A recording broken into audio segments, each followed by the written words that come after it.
여러분, 이게 어떤 그림인지 아십니까? 이게 바로 고도근시 환자의 시야입니다.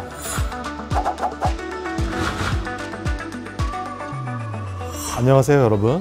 고도근시에 대해서 꼭 알아야 할 정보만 캐치해서 정리해드리는 고도근시 아이캐치 닥터 ICL 대표 원장 이동훈입니다. 오늘은 먼저 우리가 잘못 알고 있거나 쉽게 지나쳐버리기 쉬웠던 사실을 파헤쳐보는 바로 고도근시 PMI 시간을 가져보려고 합니다. 여러분, 혹시 고도근시 기준을 알고 계십니까? 자, 한번 맞춰볼까요?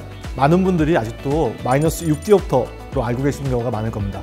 하지만 정답은 마이너스 5디옵터입니다. 세계보건기구 WHO가 마이너스 5디옵터 이상의 근시가 실명에 준하는 수준의 시력 손상을 갖고 온다고 판단한 건데요.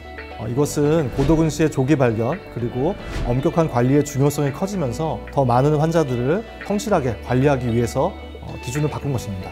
근시는 빛이 망막 대신에 그 앞에 맺혀지는 증상인데요. 가까운 물체는 잘 보이지만 조금만 멀어져도 흐릿하거나 잘 보이지 않는 증상을 말합니다.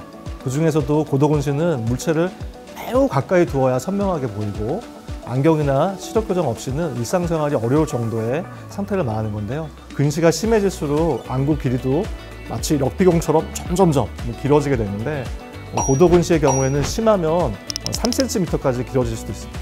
보통 안구의 길이가 2.4cm 정도를 평균으로 보는데 3cm 정도까지 커졌다는 얘기는 키로 치면은 키가 한 2m 10cm 정도로 커진 걸 말합니다. 고도근시는 당연히 시야가 흐리고 잘 안 보이는 게 가장 큰 증상이겠지만 정확한 검안을 통해서 안경을 맞추는 게 어렵기 때문에 빛번짐도 심하고 컨택트 렌즈도 일반 사람보다 훨씬 두껍기 때문에 안구 건조증이나 이물감, 충혈감도 훨씬 심해지고요.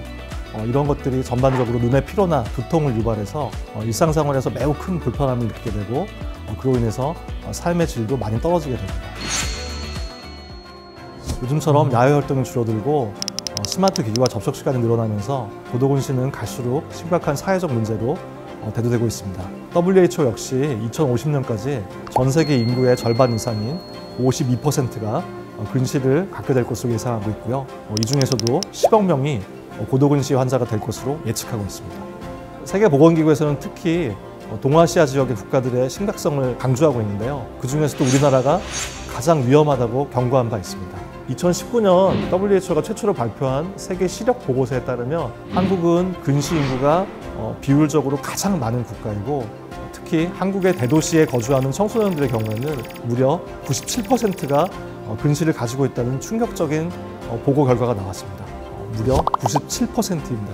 성인의 경우를 한번 볼까요? 병무청 통계 자료를 보면 전체 병역 판정 검사사 중에서 20% 이상이 마이너스 5디옵터 이상이라고 발표했습니다. 성인 5명 중 1명꼴로 고도근시인 셈입니다.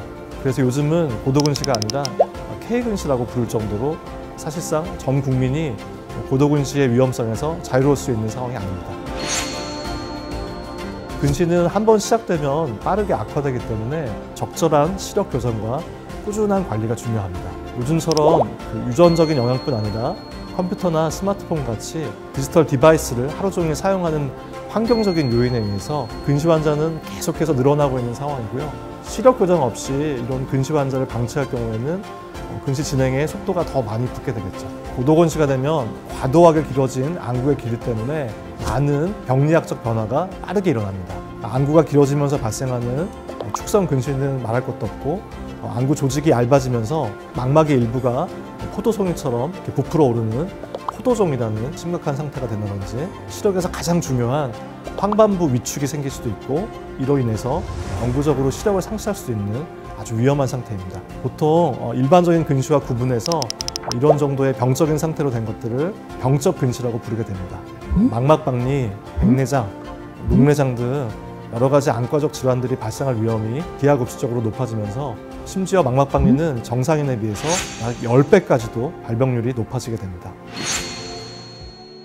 이렇게 고도근시 수준으로 시력이 나빠지면 삶의 질은 많이 떨어지겠죠. 실제로 위험하고 심각한 질환 상태로 이어질 수 있는 마치 시한폭탄과 같은 상태가 됩니다.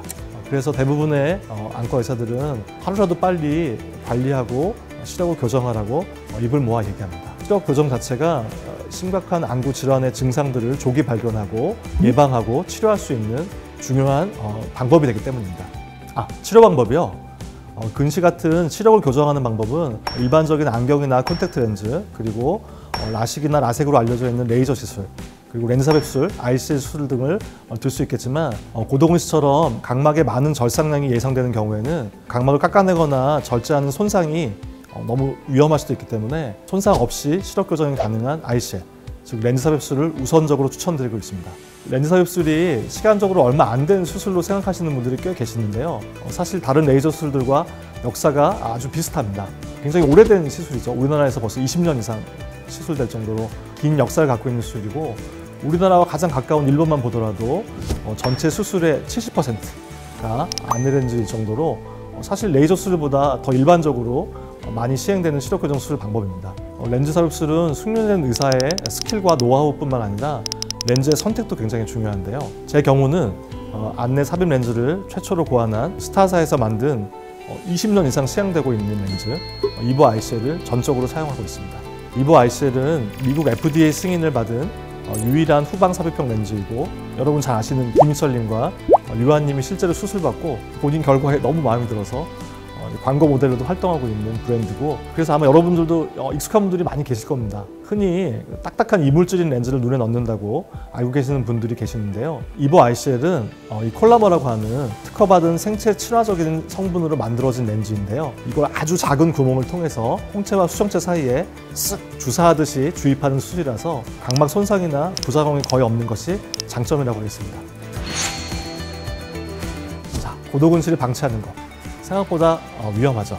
하지만 말씀드린 바와 같이 제때 수술을 통해서 교정받고 치료하고 잘 관리한다면 오랫동안 건강한 시력을 유지할 수 있으니 너무 걱정하지 마십시오. 오늘은 WHO가 고도근시 기준을 바꾼 이유와 고도근시에 대한 자세한 정보를 알아보았습니다.